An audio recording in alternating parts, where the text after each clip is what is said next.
If you go back over 100 years, the last of the All Our Coins Look the Same series was known as the Barbers. It was introduced in 1892, and it lasted until 1915 on the half dollar, 1916 on the dime and the quarter.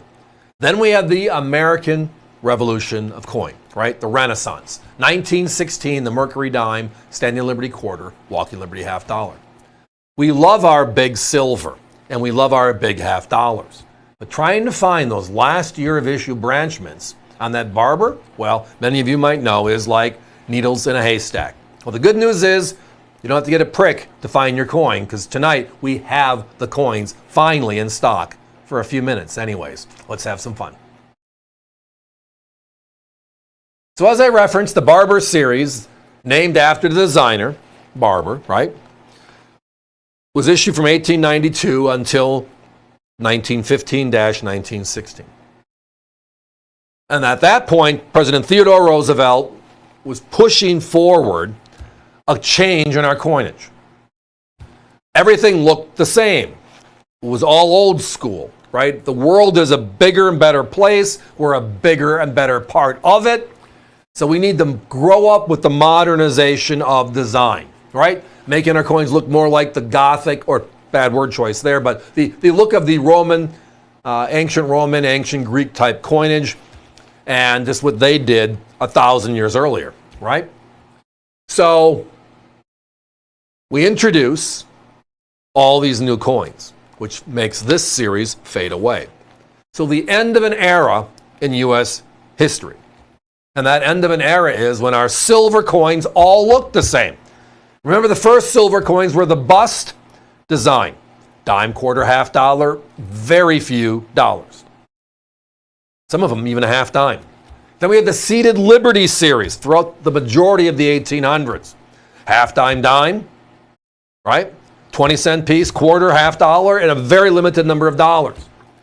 And then we rotate into the Barbers in the 1890s. Slowly migrating to a different look, a different feel. Not good enough for President Roosevelt, so we changed it. So tonight we have the end of the era, the two branchments, the Denver and the San Francisco, in the Barber half dollar series. So these coins, just by simple math, are what? 110 years old. Listen to the mintages, and then listen to the comparison. In 1915 in Denver, they made 1.1 million coins. San Francisco was 1.6 million coins. Here is 1964, the Kennedy half dollar. In Denver alone, 156 million coins.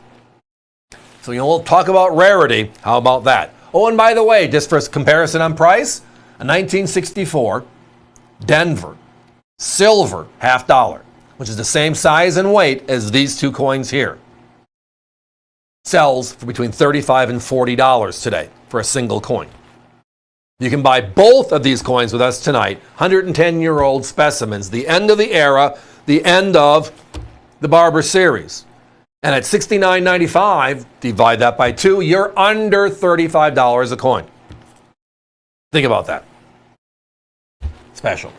Oh, right, special. They made a Philadelphia. Yes, they did. Thank you, Hunter.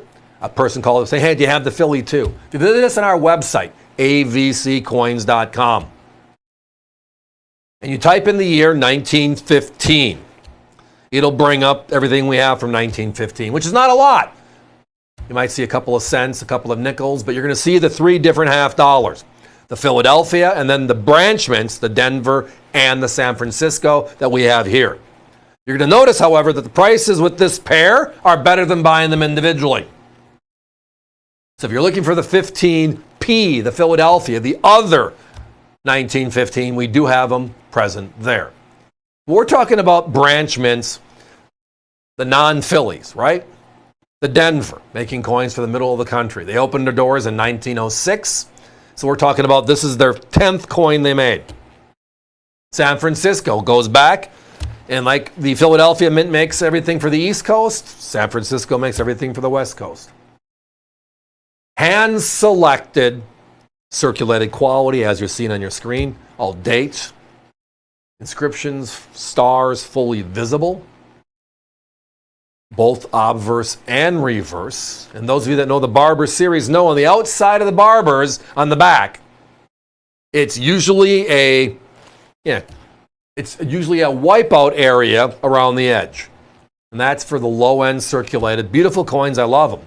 The next step up is true collector quality, really nice looking stuff. That's where these fall in. You'll see this here in a second. The mint mark, the D and the S, self-explanatory. But the price needs no explanation. Saving a bundle. $69.95 divided by means under $35 a coin. Now, like we say with the Morgan Dollar series, look at the D and the O and the dollar at the bottom of the coin, and right above that's the mint mark. And look at the actual eagle. Not that far off of the Morgan Dollar design either, is it? Right? They added the shield, so to speak, and put a different angle on the wings. Here's my competition. $66 on the San Francisco and $65.50 on the Denver. So we're looking at $130 from them, $69.95 from us. Guys, give me a 30-second clock, please. Do we have other Barbers? I'm pretty sure we have everything in stock. Maybe one or two I don't. Going back to 1892. Just visit us online, avccoins.com.